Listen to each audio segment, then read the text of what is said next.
शांतिनाथ भगवान की। दोनों हाथों को आकाश की ऊंचाई में प्रदान करते हुए पूरी चेतना के साथ जय जयकार की आवाज आना चाहिए।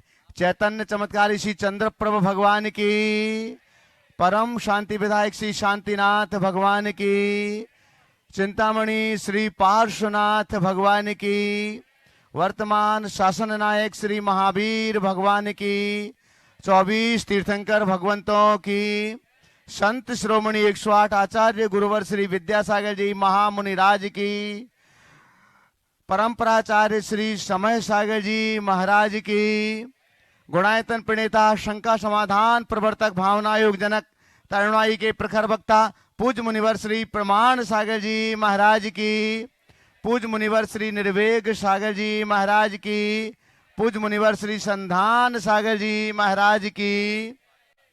आइएगा बंधुओं, मध्य प्रदेश की राजधानी भोपाल अवधपुरी स्थित श्री विद्यासागर प्रबंध विज्ञान संस्थान और श्री विद्या प्रमाण गुरुकुलम से आप टीवी चैनल का लोकप्रिय कार्यक्रम शंका समाधान देख और सुन रहे हैं।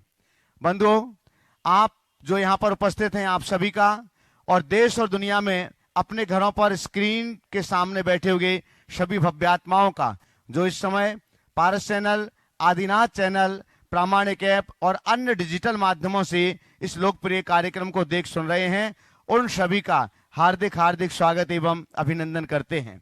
हम इस सत्र के लिए आगे महाराज श्री के श्री चरणों में निवेदन करें, उसके पूर्व महाराज श्री का मंगल आशीष ग्रहण करते हैं। दोनों हाथों को जोड़िएगा।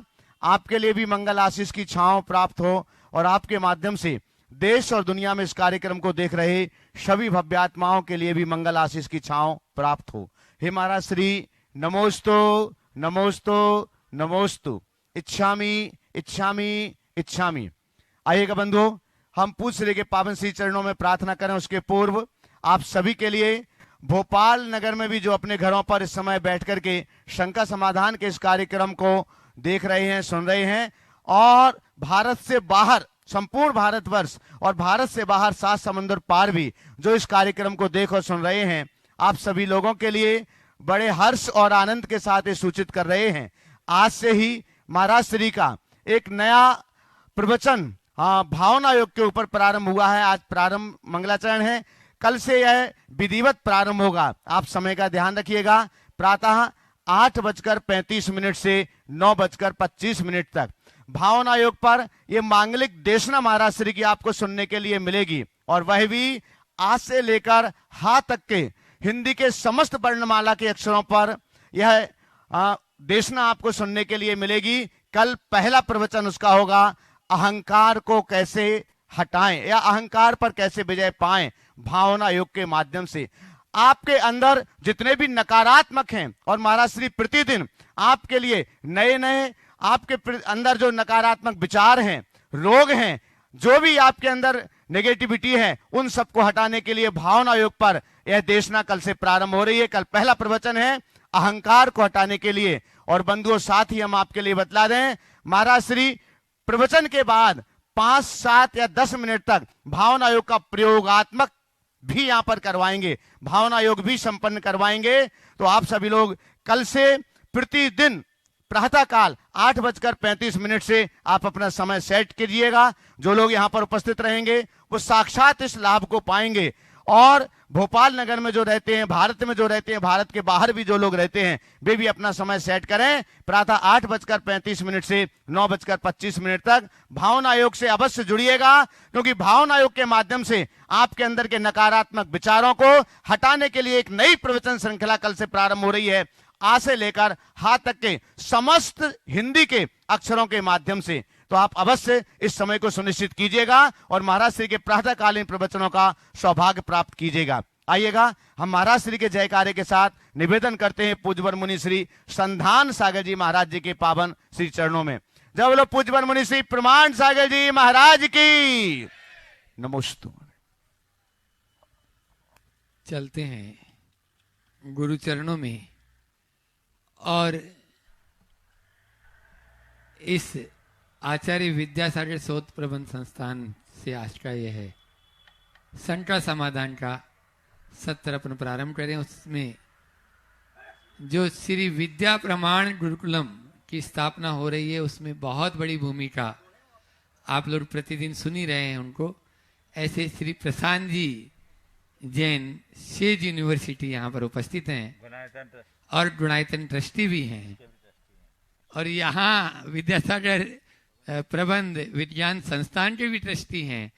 निश्चित रूप से इनके कंधों पर गुरुवर ने दुरुत्तर भार दिया है और वह निर्वहन भी बहुत अच्छे से कर रहे हैं। सभी बच्चों का वहाँ अध्ययन होगा उसी सेज यूनिवर्सिटी में।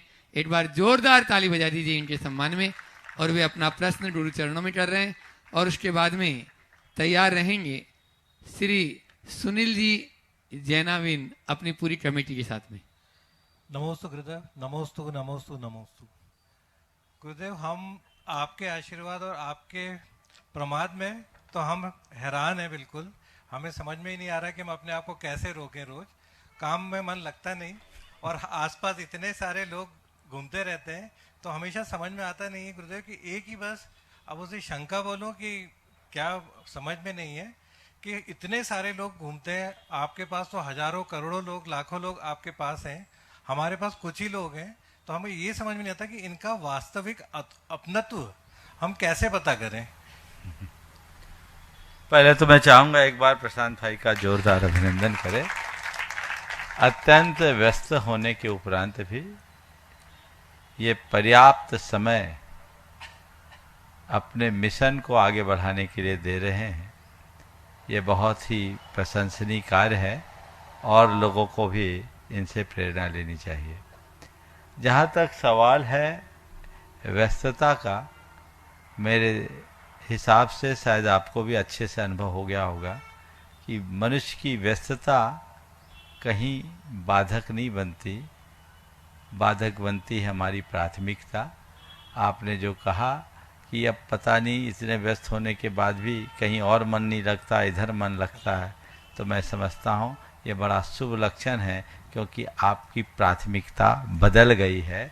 और मैं यही चाहता हूँ कि आप सबकी प्राथमिकताएं बदले। जिस दिन प्राथमिकता बदलेगी जीवन बदल जाएगा।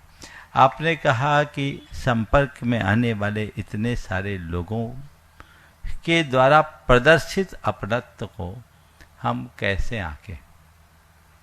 मैं इतना कहना चाहूँगा कि कोई यदि अपनी ओर से अपनत्व प्रदर्शित करता है तो हम उसका अभिनंदन करें, उस पर संशय न करें।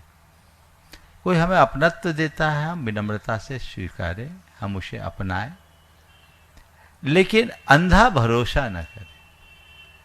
हम लोग 2 लाइनें बोलते हैं, फैले प्रेम परस्पर जग में, मोह दूर ही रहा करे।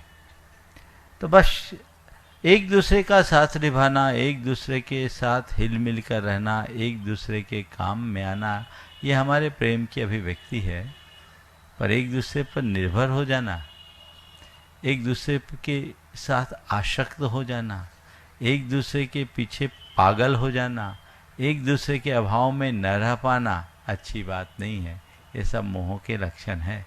तो अपनत्व अगर कोई दे रहा है तो ये मान कर के चलो कि जरूर, और उसके प्रति आप आभारी बनो और परमात्मा के प्रति भी आप अपना आभार प्रकट करो कि हे प्रभु, कम से कम मुझे इस लायक बनने का अवसर तो मिला कि लोग मुझे अब मेरे ऊपर विश्वास कर रहे हैं। पता नहीं उनका विश्वास कैसा हो, पर मैं ये चाहता हूँ उनका ये विश्वास स्थायी बने और मैं सामने वाले के विश्वास पर खरा उतर सकूं। यदि ये सोच लेकर हम चलते हैं तो हमारे जीवन में कहीं विफलता नहीं होगी। हमें धोखा कहीं किसी से नहीं खाना पड़े, इसके लिए एक ही उपाय है कि आंख मूंद कर भरोसा न करें। नमोस्तु गुरुदेव, नमोस्तु। अपने बीच में आज सुपार्शना दिगंबर जैन मंदिर समिति कस्तूरबा नगर के उत्साही कार्यकर्ता अध्यक्ष सुनील जी जैनावीन और साथ में ही विजय कुमार जी टंड्या, पत्रकार श्री सुरेंद्र जी नरपत्या, देवेंद्र डीके जैन साहब जो कोषाध्यक्ष हैं। बहुत लंबी चौड़ी लिस्ट है, सबके नाम तो नहीं पुकार रहा, लेकिन जोरदार ताली बजा दीजिए। 2003 से लेकर 2025 तक गुरुवर के आशीर्वाद से इन्होंने जो वहां मंदिर का निर्माण किया और अभी हाल ही में जो पंच कल्याणक हुआ उसमें भी इन्होंने सुपार्श्वनाथ भगवान की बहुत भव्य और मनोरम प्रतिमा प्रतिष्ठित करवाई मूल नायक। तो निश्चित रूप से ये लोग बड़बागी हैं। ऐसे गुरु के सानिध्य में इन्होंने एक विकास यात्रा जो 2003 से लेकर 2025 तक की तय की, उसको एक निबद्ध किया पुस्तिका के रूप में। उसका विमोचन गुरु वर्ग के सानिध्य में आज ये करना चाह रहे हैं। जोरदार तालियों से इनका सम्मान कर दें और उसका विमोचन भी कर दें। गुरु वर्ग के कर कमलों में वह भेंट भी कर रहे हैं और साथ में ही प्रश्न पूछेंगे सुनील जी जैनावीन और उनकी मातेश्वरी कुसुम जी जैनावीन और अन्य सदस्य। थोड़ा शीघ्रता करेंगे। वहीं से कर लो, अभी बाद में दे देना, दिखा दो। एक बार जोरदार ताली बजा दीजिए बंधुओं। बहुत ही सुंदर मंदिर वहां बना है और उसको और अभी गुरुवर के आशीर्वाद से जैसा निर्देश उनको मिलता जा रहा है, ये लोग उस मंदिर को और उत्तरोत्तर आगे बढ़ाते चले जाएंगे। अच्छी समाज, बढ़िया समाज वहां की, यह है सुनील जी जैनावीन के निर्देशन में इस पुस्तिका का विमोचन। प्रश्न करें कुसुम जी जैनावीन और उसके बाद में दूसरा आगे तैयार रहेंगे सुरेंद्र जी नरपत्या जो वरिष्ठ पत्रकार हैं, वे अपना प्रश्न जल्दी सवाल करो सुनील बाबू। हे महाराज जी नमोस्तु नमोस्तु नमोस्तु। हे महाराज जी आपके आशीर्वाद से हम चाहते हैं कि समाधि मरण हो और जैन कुल में ही जन्म मिले हमें। बस रोज भावना भाव, जब समय आए तो तत्परता दिखाओ। ओ हो गया। हाँ सुनील भैया प्रश्न करें और उसके बाद में तैयार रहेंगे सुरेंद्र जी नरपत्या और विजय कुमार जी कंड्या। थोड़ा शीघ्रता करेंगे, टाइम बचाएंगे। हाँ। नमोस्तु महाराज जी नमोस्तु। महाराज जी मेरा शंका तो नहीं, लेकिन एक समाधान आपसे चाहिए था कि मनुष्य धर्म दो प्रकार से हम मानते हैं। एक तो त्याग व्रत पूजा आदि मंदिर जाकर के करना, और दूसरा जीव रक्षा, जिसमें जीव जंतु पक्षियों की सेवा, भोजन पानी की व्यवस्था, चिकित्सा और मानव सेवा, जैसे गरीब निराश्रित बुजुर्गों का इलाज कराना, कृत्रिम अंगों का निर्माण कराना, आंखों की जांच कराकर उनका करना। तो विकलांगता के लोगों का ऐसा हम कार्य कई सालों से करते आ रहे हैं भोपाल उत्सव मेला समिति के सहयोग से। तो महाराज हमें इसमें कई बार हमसे चूक होती है कि हम मंदिर के प्रोग्राम में उस दिन जो है विकलांग की सेवा या सेरेब्रल पॉलिसी यानी जन्मजात विकलांगता पे जब काम करते हैं तो हमको वहां जाना पड़ता है और हमारा उस दिन का मंदिर छूट जाता है। आपका मार्गदर्शन चाहिए हमारे। देखिए, धार्मिक क्रियाएं और सेवा का भाव दोनों अपना अपना महत्व रखती है। हमें अवसर और अनुकूलता के अनुसार धार्मिक क्रियाओं को तत्परता से करना चाहिए, क्योंकि धार्मिक क्रियाएं हमारे जीवन में सकारात्मक बदलाव लाती हैं और वहीं से हमारे हृदय में सेवा, परोपकार, दया और करुणा के भाव उमड़ते हैं, प्रेरणा मिलती है। इसलिए धार्मिक क्रियाओं को कभी गौण न करें। जहाँ तक इस तरह के सेवा कार्यों में सम्मिलित होने का सवाल है और इस सेवा कार्य में सम्मिलित होने के क्रम में धार्मिक क्रियाओं से वंचित होने का सवाल है, तो मैं कहता हूँ ऐसा साल में 2-4 बार ही तो आता है ना। पहले कोशिश करें कि अगर हमें ऐसे आयोजनों में सम्मिलित होना है, आयोजन और एक है कार्य, सेवा का कार्य, दोनों अलग अलग है। एक आदमी दुर्घटनाग्रस्त हो गया तो हमें सर्व प्राथमिकता से उसकी चिकित्सा करानी चाहिए, भले हम मंदिर के लिए निकले हों, पर जैसा आदमी हमें पीड़ित दिख रहा है, जिसकी कोई सहायता करने वाला नहीं है, हमें उसे चिकित्सक के पास ले जाना चाहिए और उतनी देर के लिए उसी कर्म को अपनी पूजा मान लेनी चाहिए। लेकिन आयोजनों का जहाँ तक सवाल है तो आयोजनों को एडजस्ट करना चाहिए। आयोजन इस रूप में करें कि हम धार्मिक कार्यों में भी सहभागी हो जाएं और टाइमिंग ऐसा सेट करें कि वो काम भी हो जाए। आयोजन तो हम अपने तरीके से मेंटेन कर सकते हैं, लेकिन इस तरह के आयोजनों में इतनी ज़्यादा संलिप्तता हो जाए कि धार्मिक कार्यों को ही हम भूल जाएं, वो उचित नहीं। महाराज श्री, दिल्ली की तर्ज पर जैसा दिल्ली लाल किले पे जैन मंदिर है और उस लाल मंदिर में जीव दया के प्रति पक्षियों का एक अस्पताल खुला हुआ है, जो शायद देश का पहला अस्पताल है।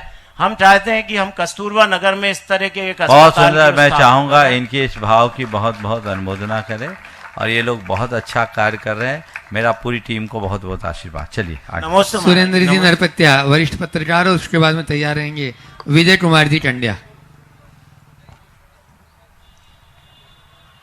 परम आदरणीय गुरुवर के चरणों में त्रिवार नमोस्तु नमोस्तु नमोस्तु। महाराज जी, 84 लाख योनियों में मनुष्य योनि सर्वश्रेष्ठ है, ऐसा बताए। और हम भी मनुष्य योनि में हैं, और देवलोक में देव भी ये चाहते हैं कि मनुष्य योनि में उनका जन्म हो। मेरा प्रश्न महाराज जी ये है कि जब सर्वश्रेष्ठ मनुष्य योनि है, तो हम प्रत्येक कार्यक्रम में देव बन के कार्य करना क्यों चाहते हैं? बहुत सुंदर। ये बात सत्य है कि लोक में सर्वश्रेष्ठ योनि है मनुष्य योनि, और आपका ये सवाल भी बिल्कुल जायज है। जब मनुष्य योनि श्रेष्ठ है, तो हम देव बनकर भगवान की पूजा वंदना क्यों करते हैं? इसके पीछे दो कारण, एक आध्यात्मिक और दूसरा व्यवहारिक। पहला आध्यात्मिक कारण, वो ये बताता है कि लोक में समृद्धि के नाम पर देवताओं को सबसे ऊंचा माना जाता है। देवताओं के पास सर्वाधिक समृद्धि है, और देवताओं की उसी समृद्धि से आकर्षित होकर बहुत सारे लोग देवी देवताओं की पूजा आराधना में लग जाते हैं। लेकिन जब देवता भगवान के चरणों में नमन करते हैं, तो ये इस बात का प्रमाण बन जाता है कि मनुष्य का स्थान देवता से ऊंचा है। जिस भगवान की हम पूजा कर रहे हैं वो मनुष्य रूप में है, और जो पूजा करने वाला है वो देवता के रूप में। इसके पीछे का एक आध्यात्मिक दृष्टिकोण है जो हमें समझना चाहिए कि हमारा पूज्य, हमारा उपास, हमारा आराध्य आखिर में कौन है। समझ गए? तो मनुष्य का स्थान देवताओं से ऊंचा है। इसलिए हम देव बनकर, इंद्र बनकर भगवान के चरणों में अपना आराधन करते हैं, जो इस बात का प्रमाण बनता है कि जिनेंद्र का स्थान इंद्र से भी ऊंचा है। दूसरा एक व्यवहारिक कार्य, मनुष्यों को देह बाधा बहुत होती है। हमारी शरीर की कुछ ऐसी स्थितियां जो हमें करना पड़ता है। देवी देवताओं को ये बाधा नहीं होती, समझ गए? उनको बहुत अल्प होता है, उनको खाना पीना भी कुछ नहीं होता, मानसिक होता है, मल मूत्र भी उन्हें नहीं होना होता, श्वास ही वो बहुत दिनों बाद लेते हैं, तो उनको देह बाधा नहीं होती। वो अनावरत भक्ति करते हैं। तो हम देव के रूप में यानी इंद्र के रूप में प्रतिष्ठित होकर जब भगवान की आराधना करते हैं, तो उसके पीछे एक व्यवहारिक भावना है कि हम सब बाधाओं से मुक्त हो केवल आराधना में लीन हो जाए, ऐसा समझना चाहिए। विजय कुमार जी टंड्या अभी अपना प्रश्न करें, और उसके बाद में तैयार रहेंगे डीके जैन साहब, कोषाध्यक्ष कस्तूरबा नगर ओ। दिगंबर जैन मंदिर। लेकिन वो अपने प्रश्न को थोड़ा सा सीमित कर लेंगे ताकि आपके समयदान से दूसरे को लाभ मिल सके। ओ हाँ, चलो ठीक, डीके जैन साहब करें प्रश्न। हो गया पूरा। अल्प हाँ, परम पूज मुनि श्री 108 परमार सागर महाराज जी, श्री निर्वेक सागर महाराज जी, श्री संधान सागर महाराज जी के चरणों में बारंबार नमस्तु। चुल्लक जी महाराज जी के चरणों में एक शामी। जैन धर्म के रिचुअल्स को रिडिफाइन करने वाले और स्पिरिचुअल टू को रिफाइन करने वाले हे गुरुवर, आप वीतराग विज्ञान के ऐसे वैज्ञानिक हैं जो अपने आप में एक विशाल प्रयोगशाला भी हैं। आपकी प्रयोगशाला में तैयार रसायनों के शब्द कलश हम सामान्य जनों की आदि व्याध को दूर करने के लिए अचूक औषधि है। हे गुरुवर, आपका चरण सानिध्य पाकर शंकाएं तो अपने आप ही दूर हो जाती हैं, जैसे कि समोसरण में जाने से मिथ्या दूर हो जाता है। परंतु जब हम अपनी सामान्य मनोदशा में लौटते हैं तो अनेक द्वंद्व विचारों में आने लगते हैं और आस्था और बुद्धि विवेक के बीच में रस्साकसी शुरू हो जाती है। ऐसा ही एक द्वंद्व आपके चरणों में आपके मार्गदर्शन के लिए रख रहा हूँ। गुरुवर, आधुनिक विज्ञान का माइक्रोस्कोप जैन धर्म के सिद्धांतों के साथ डट कर खड़ा है। माइक्रोस्कोप जैन धर्म से डट कर खड़ा है, लेकिन टेलीस्कोप जैन धर्म के सिद्धांतों को चुनौती देता है। और विरोधाभास यह है कि जिस स्पेस साइंस के सिद्धांत पर आधारित ये उपकरण हम लोग उपयोग करते हैं, ये तो हम आजकल जीवन में 24 घंटे उपयोग करते हैं, लेकिन उस स्पेस साइंस का जो है सिद्धांत है वो जैन धर्म के आगम के एकदम विरुद्ध है। ओ, समस्या ये बहुत है अच्छी, आज से समझ गया मैं। जी आप जो बात कर रहे हैं बहुत ही वजनदार तरीके से आपने अपनी प्रस्तुति दी है। एक बार इनके प्रश्न का जोरदार अभिनंदन करें। आपका ये जो वाक्य है कि माइक्रोस्कोप के साथ तो साइंस पूरी तरह डटकर खड़ा है जैन धर्म के साथ, पर टेलीस्कोप के साथ बिल्कुल नहीं।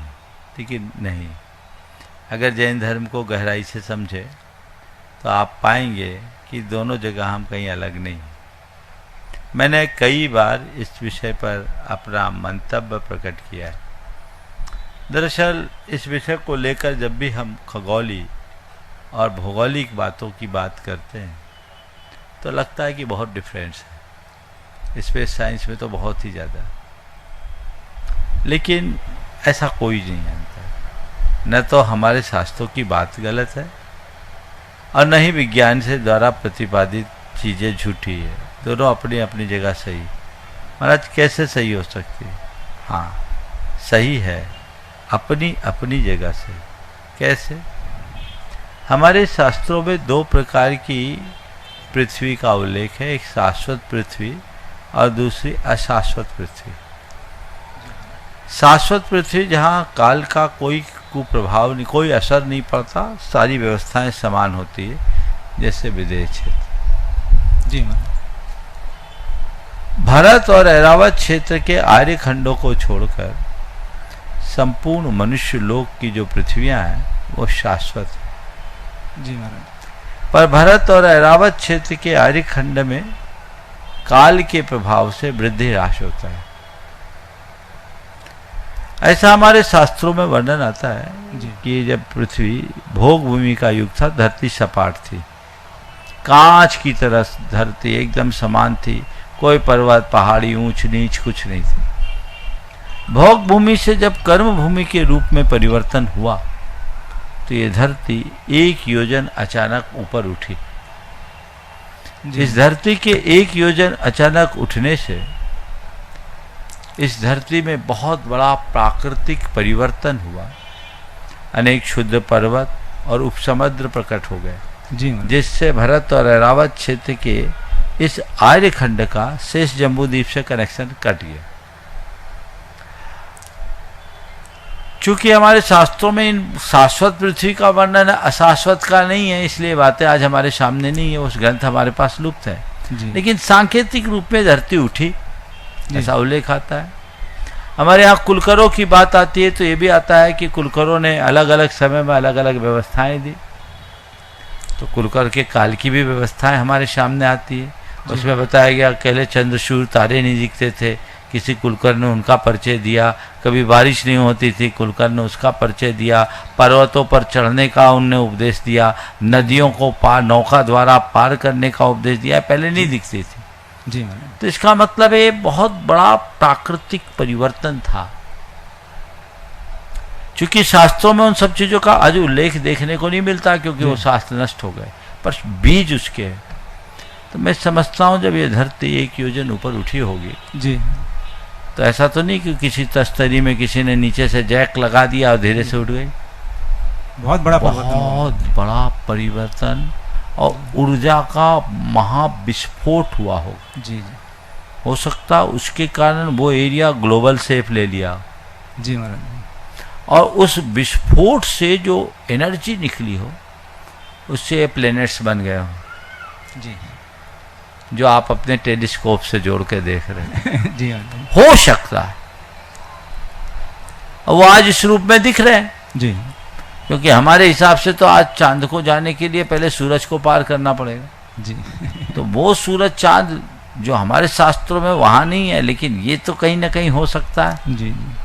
तो ये चीजें संभावनात्मक है और संभावनात्मक बातों को संभावनात्मक दृष्टि से देखना चाहिए जी महाराज। और उसको अगर हम उस तरीके से देखेंगे तो सुपरिणाम आ सकता है। नमस्ते महाराज, नमस्ते नमस्ते। एक बार जोरदार ताली बजा दीजिए पूरी कमेटी के लिए। और अब अपने बीच में बैंकॉन्ट से वरुण प्रियंका मनीष पुरु जैन यहाँ पर उपस्थित है, गुणायतन ट्रस्टी। वे अपना प्रश्न गुरु चरणों में करें, उसके बाद में तैयार रहेंगे जो रात दिन हरनिश यहाँ सेवा में लगे हैं, सुबोधि जैन नगर निगम गुणायतन ट्रस्टी। बोलो पुरु मुनीश बोले। महाराज श्री के चरणों में बारंबार नमोस्तु नमोस्तु नमोस्तु। सभी क्षुल्लक जियों के चरणों में मेरा इच्छामी। महाराज श्री, मेरा ये प्रश्न है कि जैसे हम जो कंद मूल नहीं खाते उसमें माइक्रो ऑर्गेनिजम्स और बैक्टीरिया होते हैं, लेकिन जो दही होता है उसमें भी मतलब बैक्टीरियाज और माइक्रो ऑर्गेनिजम्स होते हैं, तो फिर हम दही का सेवन क्यों करते हैं? बहुत अच्छी बात है। कंदमूल नहीं खाते हैं और दही भी सामान्य रूप से नहीं खाना चाहिए, लेकिन हमारे यहाँ जो दही है, हमारे यहाँ दो तरह के जीव हैं, सूक्ष्म और बादर। बादर जीव वे होते हैं जो बाधा करते हैं और बाधित होते हैं। सूक्ष्म जीव वो होते हैं जो न बाधित होते न बाधा करते हैं। समझिए, उसमें प्लांट टाइप बैक्टीरियाज होते हैं, एनिमल टाइप नहीं होते। तो उनको ना हम खा पाते न पचा पाते हैं, इसलिए उनको नुकसान नहीं होता। इसलिए जैन धर्म में 24 घंटे की मर्यादा की दही को स्वीकार माना गया है, शेष को नहीं। ठीक है ना? पुरु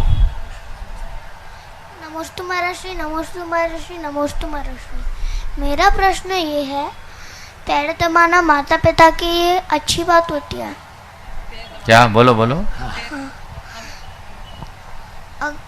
हम स्कूल से आते तो पता नहीं हमें पैरों में बहुत जोर का दर्द होता है, तो हम पूछते हैं। महाराज जी ये कहना चाह रहा है कि उसको दो ना। हाँ, अपने हिसाब से बोलो। हाँ, अपने अपने हिसाब से बोलो, माँ को मत देखो। तुमने हाँ। पर्ची लिख के दी ना? हाँ बोलो। अरे इसका हमने कॉन्फिडेंस। माता पिता के पैर दबाने चाहिए, पर हमारे जब हम स्कूल से आते हैं तो हमारे पैरों में दर्द होता है, तो हम किससे पैर दबवाएं?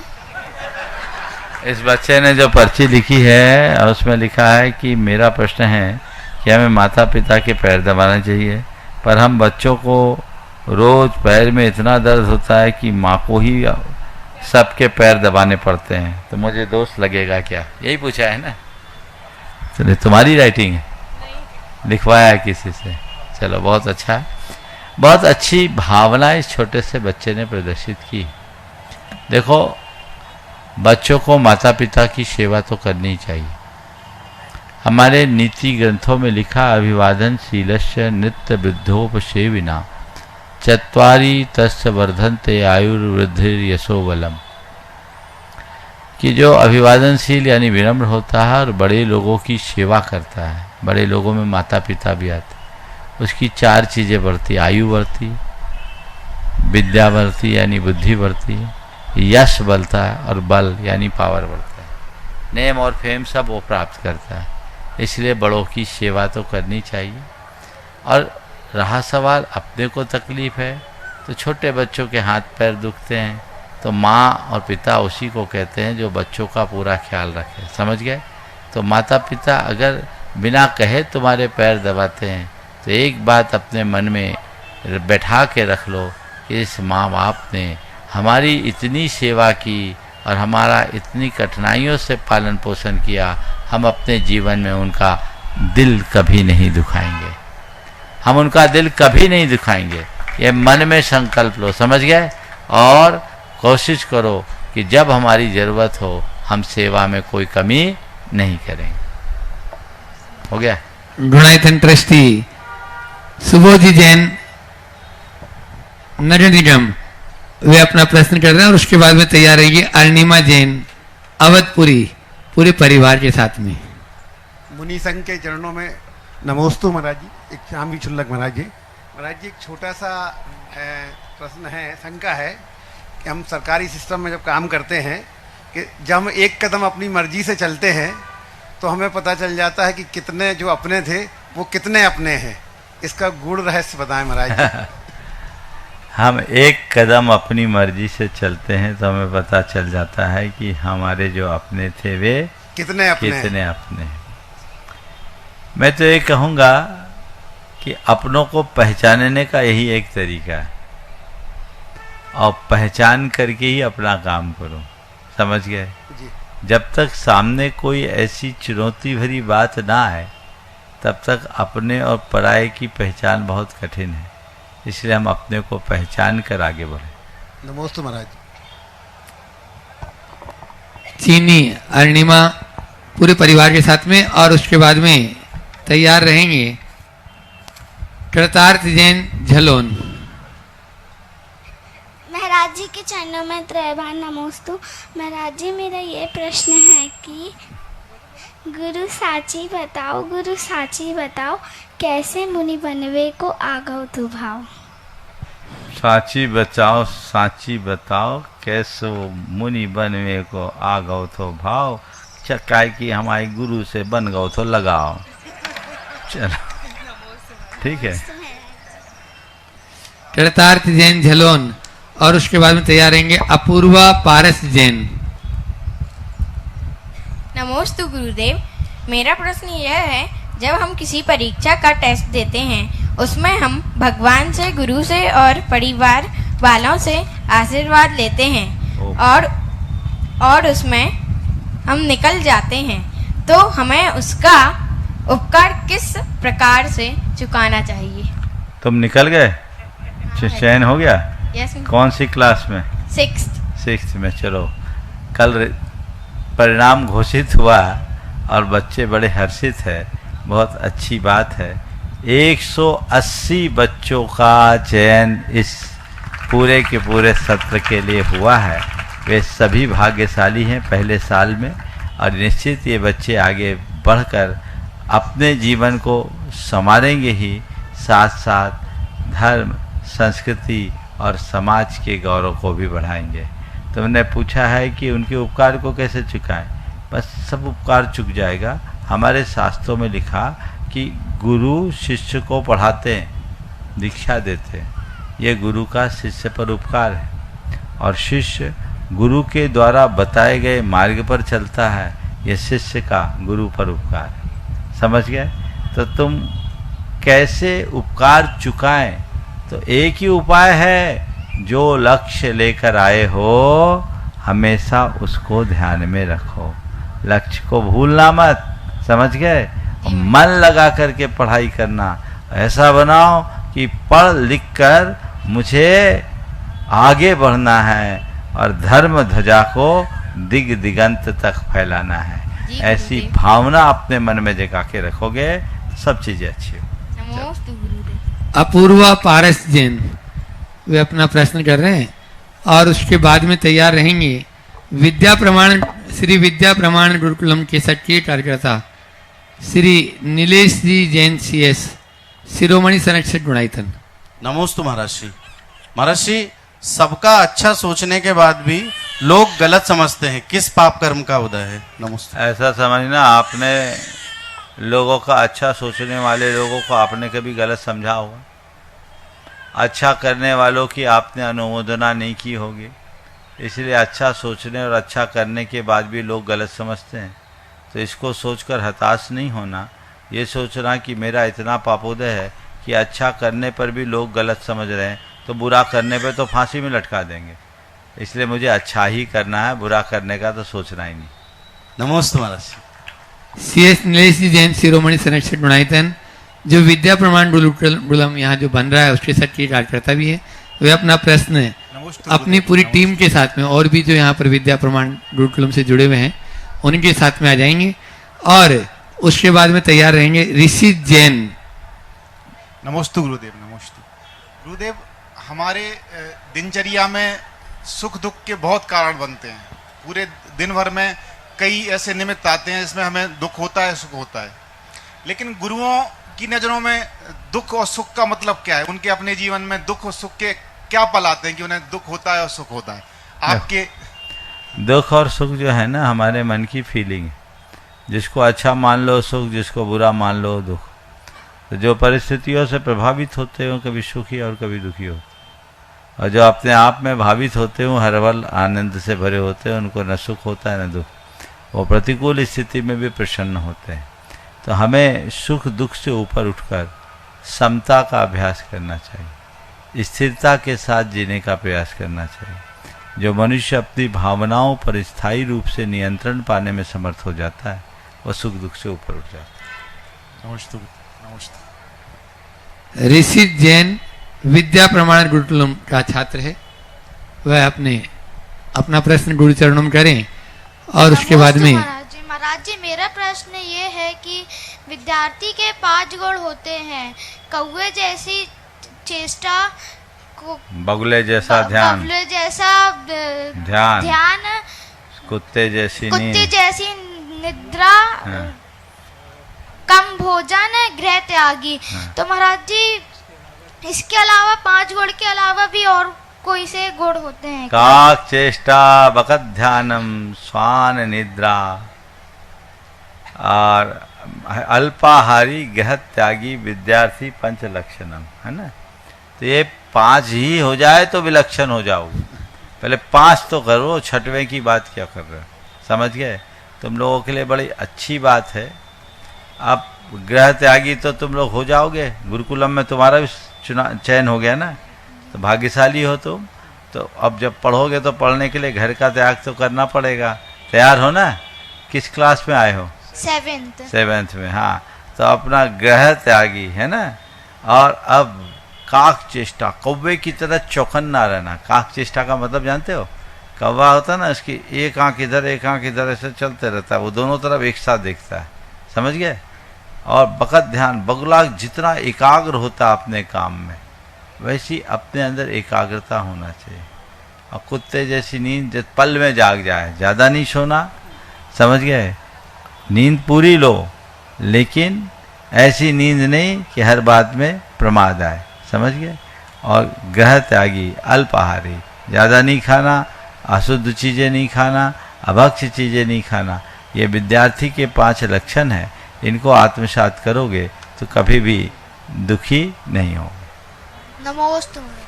अपने बीच में मोहम्मद आरिफ जी यहाँ पर इस सत्र में है।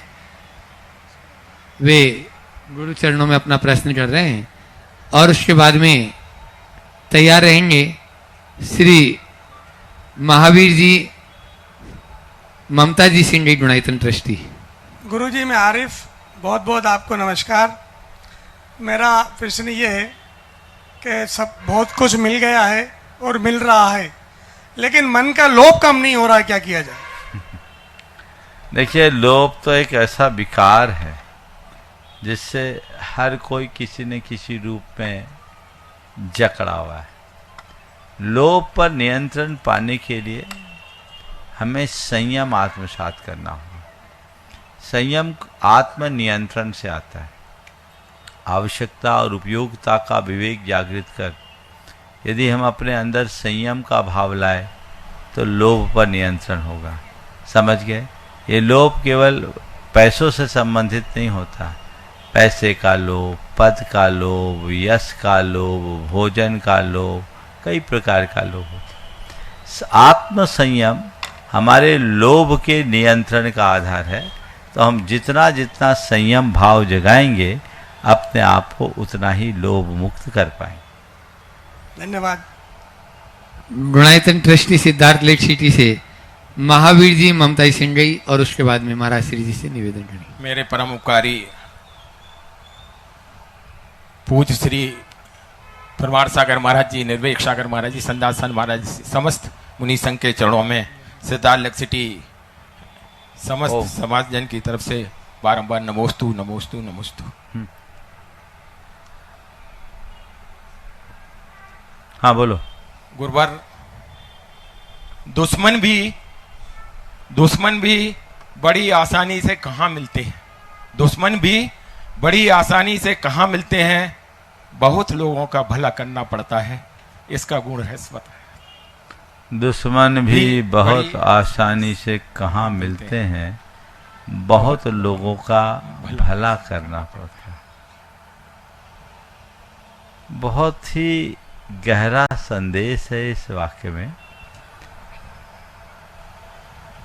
और इसमें कुछ ऐसा प्रतिध्वनित सा हो रहा है कि जो औरों का भला करते हैं उनके ही लोग दुश्मन होते हैं। आपकी इन दो पंक्तियों का जवाब मैं इन दो पंक्तियों से देना चाहूंगा। मैं जिसके हाथ में एक फूल देकर आया था, मैं जिसके हाथ में एक फूल देकर आया था, उसी के हाथ का पत्थर मेरी तलाश में है। जय हो, जय हो, जय हो। मैं समझता हूं अब और अधिक विवेचना की आवश्यकता नहीं। नमोस्तु महाराज जी, नमोस्तु महाराज। चलते हैं मंचासीन पूज्य निर्वेद सागर जी महाराज की तरफ। चिद्रूप सागर, अच्छा, चिद्रूप सागर जी महाराज जी, वे अपनी संख्या के माध्यम से आप सबको लाभान्वित कर रहे हैं। चिद्रूप सागर जी महाराज। पूज्य मुनित्रय के चरणों में बारंबार नमोस्तु। महाराज जी, तत्वार्थ सूत्र में एक सूत्र आता है, तीव्र मंद ज्ञाता ज्ञात भावाधिकरण वीर विशेषज्ञ तद विशेषा।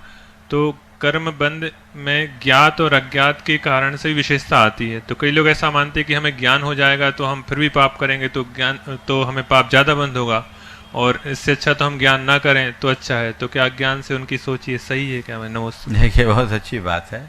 ज्ञात भाव और अज्ञात भाव से जो कर्म बंध की भिन्नता को दर्शाया गया, इसका मतलब ये नहीं कि ज्ञान पा जाएंगे तो ज़्यादा पाप होगा इसलिए अज्ञानी रहना है। यहाँ ज्ञात और अज्ञात का मतलब आप चीज़ों को जानबूझ करके कर रहे हैं, आपसे अनजाने में हो रहा है, यानी इंटेंशनली कर रहे हैं या एक्सीडेंटली हो रहा है। ज्ञात और अज्ञात भाव का ये अर्थ है, ये नहीं कि पढ़ लिख के कर रहे हैं या बिना पढ़े लिख रहे हैं। आप इरादतन या गैर इरादतन आपके द्वारा किया जाना एक दुर्घटना मात्र है या प्रायोजित कृत्य है। अगर अचानक कोई दुर्घटना हो जाए तो उससे पाप कम होगा, अनजाने में हो गया, धोखे से हो गया। आपने किसी को एक हल्का सा धक्का दिया, भैया थोड़ा साइड हो जाओ, वो गिर गया, सिर में चोट लग गई और ऑन स्पॉट चला गया, एक आदमी की मृत्यु हुई, आप हत्यारा कहलाए, लेकिन आपका इरादा हत्या करने का नहीं था, आपको वैसा अभियोग भी नहीं लगेगा और आप वैसे पाप के भागी भी नहीं होंगे, क्योंकि वो आपका उद्देश्य नहीं था।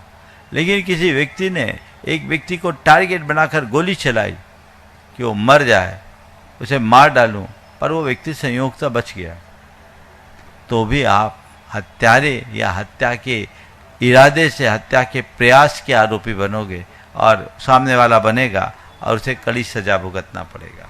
तो क्या हुआ, एक दुर्घटना थी और एक प्रायोजित कृत्य था। तो ज्ञात भाव से करना यानी प्रायोजित तरीके से करना और अज्ञात भाव से करना यानी अनजाने में करना, यदि ये दोनों चीजें कर लिए तो अंतर है। इसलिए हम पढ़े ही नहीं, अच्छा ऐसा कहना गलत। पढ़ लोगे तो पाप से बचोगे, ज्ञान आ जाएगा तो पाप से डरोगे। अज्ञानी तो पाप में ही मगन होता है। जो पाप को पाप ही नहीं समझता वो कभी पाप मुक्त नहीं हो सकता। पाप मुक्त वही हो सकता है जो पाप को पाप समझता है। इसलिए अपने आप को बहुत ही सावधान रखने की आवश्यकता और अपेक्षा है। पूज्य महाराज श्री जी चरणों में चलें, उससे पूर्व अपने बीच में बाल ब्रह्मचारी पारस भैया जी यहाँ पर उपस्थित हैं, वे भी अपना प्रश्न आज गुरु चरणों में रखें।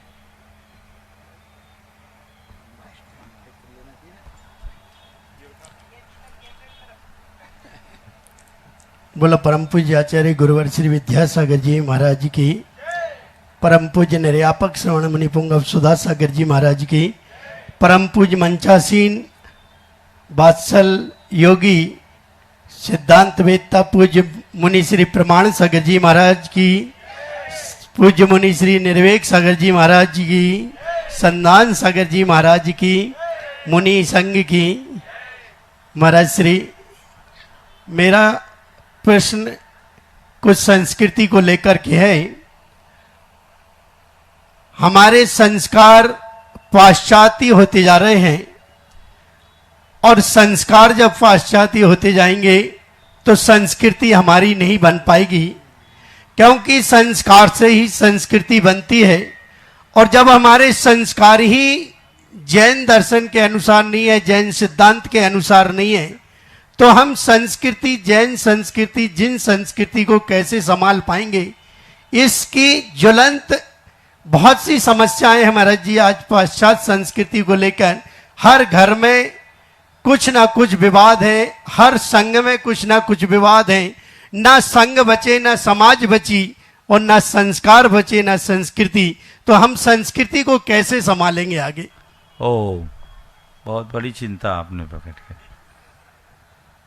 देखो, ये तो समय का प्रभाव है,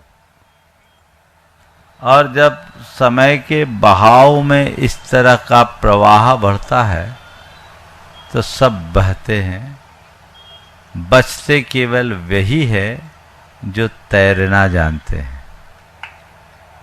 हमारी निष्ठा जब तक गहरी नहीं होगी तब तक हम इससे अपने आप को बचा नहीं सकते। इस प्रवाह से बचने और बचाने का केवल एक ही माध्यम है, वह है हमारी निष्ठा। हम अपनी निष्ठा को सबल बनाएं ताकि इस प्रवाह से अपने आप को पूरी तरह बचा सके और जीवन को बेहतर बना सके। हमारी कोशिश होनी चाहिए सबके हृदय में वह सांस्कृतिक निष्ठा प्रकट करे जो सबके जीवन को बेहतर बना सके, अच्छा बना सके और आगे बढ़ा सके।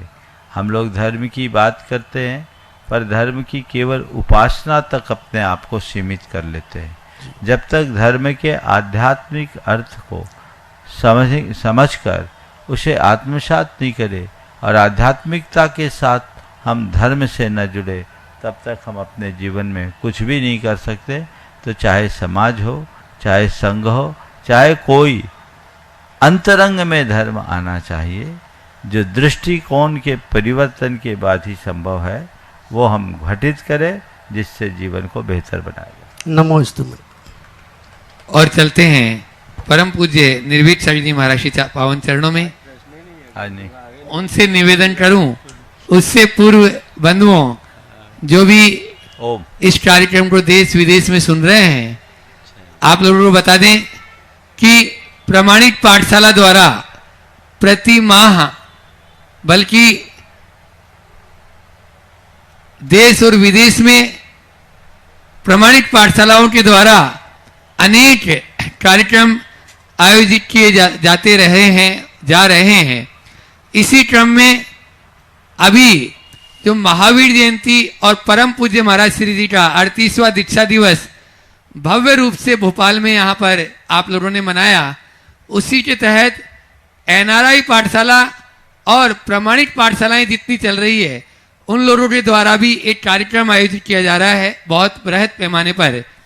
जो एनआरआई पाठशालाएं चल रही है उसके लिए यह 10 मई को यह कार्यक्रम आयोजित होगा, और जो भारतवर्ष में जो यह 25 अप्रैल को यह कार्यक्रम आयोजित होगा। इसके लिए पूज्य महाराज श्री जी चरणों में पूरे प्रमाणित पाठशालाओं के द्वारा नमोस्तु निवेदित किया जा रहा है। हाँ, एनआरआई पाठशालाओं का कार्यक्रम जो है 10 मई को जो रहेगा वह दिन में 12 बजे न्यूयॉर्क के समय के अनुसार, और भारतीय जो 25 अप्रैल को जो भारत में जो प्रमाणित पाठशालाएं चल रही है उनमें होगा वह 7:30 बजे, 7:30 पर शाम 7:30 बजे। और ये सभी पाठशालाओं के द्वारा महाराज जी आपके चरणों में नमोस्तु निवेदित किया जा रहा है। आपसे विशेष आशीर्वाद इसके लिए प्राप्त करने के लिए सभी निवेदन कर रहे हैं। देखिए, प्रामाणिक समूह बहुत अच्छा कार्य कर रहा है और प्रामाणिक पाठशालाओं के माध्यम से एक बड़ी क्रांति हुई। बच्चे के हृदय में जो संस्कार और उमंग जागृत हुई है वो बहुत प्रशंसनीय है। मुझे बेहद प्रसन्नता है कि इस समूह ने इस महावीर जयंती के कार्यक्रम को बच्चों को उत्साहित करने की दृष्टि से नए रूप में आयोजित किया है। मेरा सभी कार्यकर्ताओं और इसमें भागीदारी रखने वाले बच्चों और उनके अभिभावकों को बहुत बहुत आशीर्वाद है कि वे इसी तरीके से आगे बढ़ते रहें और अच्छे कार्य करते रहें। बंधुआ, जैसा कि अभी आप सबको प्रवचन इस शंका समाधान के प्रारंभ में बताया गया कि अब एक नई प्रवचन श्रृंखला चालू हुई है और ये प्रवचन श्रृंखला बहुत दिनों से मेरे मानस में थी, लेकिन यहाँ आने के बाद अचानक लगा कि अब इसे शुरू कर देना चाहिए। और कल से एक नई श्रृंखला होगी जिसमें प्रवचन के साथ कुछ साधनागत अभ्यास भी होगा।